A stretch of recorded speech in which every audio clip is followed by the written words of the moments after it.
जय हिंद दोस्तों। तो भाई ये है एक शानदार कोरियन एयरिंग जिसकी कीमत है परचेस प्राइस 100 रुपये। और मुझे उसको मीशो बेच के कम से कम 100 रुपये का प्रॉफिट कमाना है, और जो मैं अच्छा खासा कमा रहा हूँ और काफ़ी ट्रेंड भी कर रहा है इस समय ये। तो चलिए पहले तो मैं दिखाता हूँ कि जैसा कि हमको शादी सीजन में लॉस हुआ था मीशो पे। लॉस क्या मतलब, ना के बराबर प्रॉफिट हुआ था, लेकिन अभी क्या जैसे ही दिसंबर शुरू हुआ है तो एक सहूलियत मिली हमें। तो पहले तो चलिए हम आपको 1 दिसंबर से अब तक का डेटा दिखा देते हैं कि क्या हमने अचीवमेंट किया। तो भाई आज हो गई है 13 दिसंबर, तो हम जो है पूरा 1 से लेकर 12 दिसंबर तक का हम दिखाते हैं कि क्या हमने अचीव किया है मीशो पे। तो और ये सामने आपके दो देखिए कुछ खुशखबरी भी है इसमें। और खुशखबरी क्या है कि ग्राफ फिर से बढ़ने लगा है, जैसा कि मैंने बताया था कि जो शादी का सीज़न होता है उसमें रिटर्न बहुत आता है। अब देखिए शादी सीज़न अभी दिसंबर में थोड़ा डाउन पड़ गया, तो अब जो ऑर्डर आ रहे हैं ना वो जेन्यून आ रहे हैं भाई। तो टोटल ऑर्डर 196 थे, कन्वर्जन रेशियो काफ़ी बेहतर रहा, 35% अपने आप में बहुत अच्छा है ये। टोटल सेल 27,098 है, और रिटर्न परसेंटेज आप देखिए 11.09। कहाँ 24 था, कहाँ 11.09% हो गया है। तो चलिए ये तो बात की बात है, तो आज का जो मेन टॉपिक है उस पर हम बात करते हैं।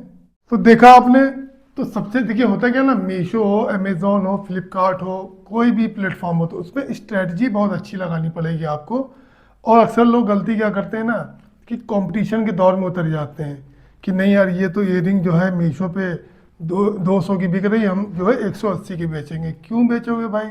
जो तुम्हारी लागत है, जो तुम्हें एक नॉमिनल अमाउंट कमाना है ना, वो तो आप कमाओ। और ख़ासकर आर्टिफिशियल ज्वेलरीज में तो मैं क्लियर बोलता हूँ कि डबल का मार्जिन कमाइए, क्योंकि इसको हम ऑफलाइन मतलब अपने शोरूम पे हम ये 400-500 तक की बेच लेते हैं, लेकिन मीशो पे नहीं बेच सकते। लेकिन कम से कम डबल का प्रॉफिट तो कमाओ। तो आज का टॉपिक इसी पे है, क्योंकि एक हमारे सब्सक्राइबर उन्होंने पूछा भी था कि मैंने लिस्टिंग तो कर ली लेकिन प्राइसिंग में थोड़ा सा कन्फ्यूज़न है। तो यार एक एक से बात करना तो मेरे लिए पॉसिबल नहीं है, क्योंकि आज भी मैंने कई अपने सब्सक्राइबर से बात करी है, उनकी चीज़ों को समझाया, उनको समझाया मैंने। लेकिन भाई प्रैक्टिकली हर एक से बात करना मेरे लिए पॉसिबल नहीं, तो मैंने सोचा चलो कैसे हम प्राइस सेट करें। और ये देखिए सबके लिए, चाहे आप ज्वेलरी बेचो, कपड़ा बेचो, जूता बेचो, चप्पल बेचो, खिलौने बेचो, ये सबके लिए प्राइसिंग स्ट्रेटजी सबके लिए एक जैसी होती है। तो आज हम इस एयरिंग के बारे में बताएंगे कि अगर हम ये 100 रुपये की खरीद के ला रहे हैं और 100 रुपये का प्रॉफिट हमें प्योर अपने अकाउंट में चाहिए, अपनी जेब में चाहिए, तो हम मीशो पे इसको कितने रुपए में लिस्ट करें। तो आज उसकी पूरी स्ट्रेटजी हम आपको बताने जा रहे हैं। जो एमआरपी में सेट करनी, देखिए सबका फंडा अलग अलग है। मीशो का अलग है, अमेज़ॉन का अलग है, फ्लिपकार्ट का अलग है। तो आज हम बात करेंगे सिर्फ और सिर्फ मीशो की। ठीक है, तो मीशो के लिए हम जो समझा रहे हैं आप अच्छे से समझ लो। तो सबसे पहले आता है परचेस कॉस्ट। परचेस कॉस्ट मतलब कि हम प्रोडक्ट कितने का लाए हैं। तो ये भाई 100 रुपये का हम लाए हैं।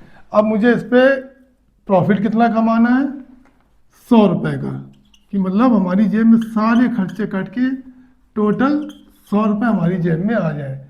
अब यहाँ पे लोग गलती क्या करते हैं ना कि बस यही जोड़ लेते हैं कि 100 + 100 एमआरपी हो गई 200, और यही उठा के लिख देते हैं, और उनकी जेब में आता है मात्र 22 रुपये, 100 रुपये नहीं आता है। क्यों?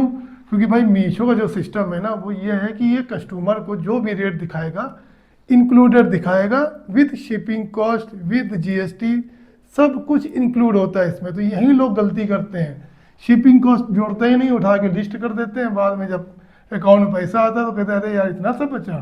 तो भाई आपको शिपिंग कॉस्ट इंक्लूड करके ही अपनी एमआरपी मेंशन करें। वैसे तो मीशो खुद ही सजेस्ट करता है शिपिंग कॉस्ट, लेकिन आप पहले से माइंड सेट कर लो तो ज़्यादा बेहतर है। तो शिपिंग कॉस्ट जो होती है वो 55 से लेके 80 रुपये तक रेंज करती है, ऑन डिपेंड ऑन डिस्टेंस। तो हाँ, ऑन एन एवरेज अगर हम ले लें तो 70 रुपये भी अगर हम मान लें तो यहाँ पे आ गई शिपिंग कॉस्ट 70 रुपये। ये हमें एमआरपी पे ही जोड़नी है, तो शिपिंग कॉस्ट हो गई 70 रुपये। अब टोटल एमआरपी कितनी बन के आएगी हमें, 270 रुपये। तो अभी भी हम 270 रुपये नहीं लिखेंगे। क्यों? कुछ खर्चे तो और भी है ना हमारे। वो खर्चे क्या हैं? आपकी पैकिंग कॉस्ट, आपकी जीएसटी, ये सब क्यों नहीं मेंशन करते हो भाई? ये भी तो अपने ही खर्चे हैं आपकी। और भी खर्चे अगर हम जोड़े हैं, वो जो खर्चे होते हैं वो होते हैं एडवर्टीजमेंट के, कि हमें ऐड भी चलाना है तो उसका भी खर्चा हम इसी जोड़ेंगे। चलो वो बात की बात है, वो अभी आप ना जोड़िए। अगर आप स्टार्टिंग कर रहे हो तो कुछ कहीं ना कहीं आपको प्रॉफिट कम ही लेके चलना होगा, तो वो खर्चे आपको खुद करने हैं। वो कैसे करने हैं वो बाद में बता दूंगा, वो इतना बड़ा इंपॉर्टेंट टॉपिक नहीं है। तो पैकिंग कॉस्ट अगर ऑन एन एवरेज हम लें, भाई हमारी पैकिंग कॉस्ट तो महंगी होती है नो डाउट। अपनी पैकिंग अगर इस छोटे से को भी आइटम को करते हैं ना, तो भाई इस बॉक्स में करते हैं जिसकी कीमत खुद ब खुद 10 रुपये है। ये 10 रुपये का बॉक्स भी लगाएंगे, 2 रुपये की एक इसमें रैपिंग भी लगाएंगे, 3-4 रुपये का इसमें स्टिकर भी रखेंगे, और उसके बाद बिल वगैरह निकालेंगे। तो ऑन एन एवरेज हमारी जो पैकिंग कॉस्ट होती है वो 20 रुपये होती है, लगभग इतनी आपकी भी पड़ जाएगी। ठीक है। अब जीएसटी, तो आर्टिफिशियल ज्वेलरी का जो जीएसटी परसेंटेज है वो 3% है। कितना है? 3%। और इसका HSN कोड होता है 7117। ये प्रोडक्ट वाइज बदलता रहता है। आर्टिफिशियल के लिए 3% है, लेकिन इसी को अगर हम हेयर एसेसरीज में उतर जाएंगे तो 18% हो जाएगा, 9119। और कपड़ों में भी 18% है, खिलौनों में भी 18% है। तो आर्टिफिशियल ज्वेलरी में बहुत कम है, 3%। लेकिन कम है तो क्या हुआ, खर्चे तो हमारे ही है ना, ये जाएगा तो हमारी ही जेब से, रिटर्न हमको ही भरना। तो और हाँ, एक इम्पॉर्टेंट बात, जो लोग बिना जीएसटी के काम करने की सोच रहे हैं या कर रहे हैं, तो भाई हाथ जोड़ के विनती है, बंद कर दो। सिर्फ और सिर्फ नुकसान होना है, फ़ायदा नहीं होना है। इसके लिए अलग से हम वीडियो बना देंगे क्या क्या उसमें नुकसान होंगे, बहुत तगड़े नुकसान होते हैं भाई। लेकिन वही है ना, लोग व्यूज़ पाने के लिए बोलते हैं बिना जीएसटी की मीशो सेलर बनो। बन तो जाओगे लेकिन कमा नहीं पाओगे कुछ। ठीक है। तो अब देखिए अब ये 3 चीज़ें आ गई ना, 3% जीएसटी। ये 3% काहे में लगेगा पता है? इस पूरे पे लगेगा, इस पूरे पे लगेगा। आपकी जो एमआरपी होगी ना, एमआरपी, आपका प्रॉफिट प्लस आपकी जो शिपिंग कॉस्ट, इन तीनों को जोड़ के आपको 3% देना होगा। तो 270 का 3% अगर मैं निकालना है तो इंटू 3/100, ये इसका फॉर्मूला होता है। अदरवाइज जीएसटी कैलकुलेटर के तमाम एप्लीकेशन पढ़े, आप उससे जाके कैलकुलेट कर लिया करो। मैनुअली करना तो मैनुअली कर लो। तो 2.7 इंटू 3, 3 7 21, 3 दूनी 6, 2 8, 8 रुपये 10 पैसे हमारा बना जीएसटी। अब हम टोटल एमआरपी क्या लिखेंगे?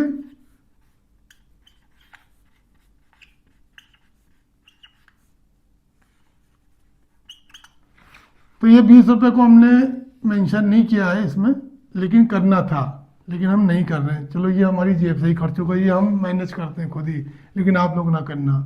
तो अब क्या बन गया है? 270 प्लस 8 रुपये 10 पैसे। तो ध्यान दीजिएगा, मैंने इसमें अपनी पैकिंग कॉस्ट नहीं जोड़ी, ये मैं नहीं जोड़ रहा हूँ, आप जोड़ना अगर आपको जोड़ना है, लेकिन ये मैं अपने खर्चे से मैं ही निकालता हूँ। खैर, तो टोटल एमआरपी बन गया ये 278 रुपये। तो राउंड फिगर में हम इसको मेंशन करेंगे 280 रुपये का। तो जब हम 280 रुपये का इसको बेचेंगे ना, तब जीएसटी हटा के, शिपिंग कॉस्ट हटा के हमारे अकाउंट में आएगा 208 रुपये, जिसमें से 8 रुपये हमारी चली जाएगी जीएसटी, और हमारे पास पर्सनल हमारे पॉकेट में बचेगा मात्र 200 रुपये। और इसमें से हम इसकी अगर कॉस्ट माइनस कर दें 100 रुपये, तो प्योर प्रॉफिट हमें आएगा 100 रुपये का। ठीक है। तो जीएसटी को आप हल्के में ना लीजिएगा, इसलिए कह रहा हूँ भाई, इसमें तो 8% है, लेकिन अगर यही एसेसरीज होती तो 270 का 18% हो जाता है। कितना? 18%, लगभग 48 रुपये। समझ रहे हो? 48 रुपये छोटा अमाउंट नहीं है, बहुत बड़ा अमाउंट है। तो जीएसटी को लोग अक्सर भूल जाते हैं और लोग बताते भी नहीं हैं। तो मेरा काम था आपको सच्चाई से रूबरू करना। तो आई होप कि आपको ये सारी कैलकुलेशन समझ में आ गई होगी, बहुत सिंपल तरीके से मैंने समझा दिया। फिर भी कुछ डाउट हो, बेहिचक भाई कमेंट में पूछ लेना, मैं उसका भी आंसर दूंगा। तो आज के लिए इतना ही, फिर मिलते हैं अगली वीडियो में कुछ नए टॉपिक के साथ। तब तक के लिए दोस्तों, जय हिंद।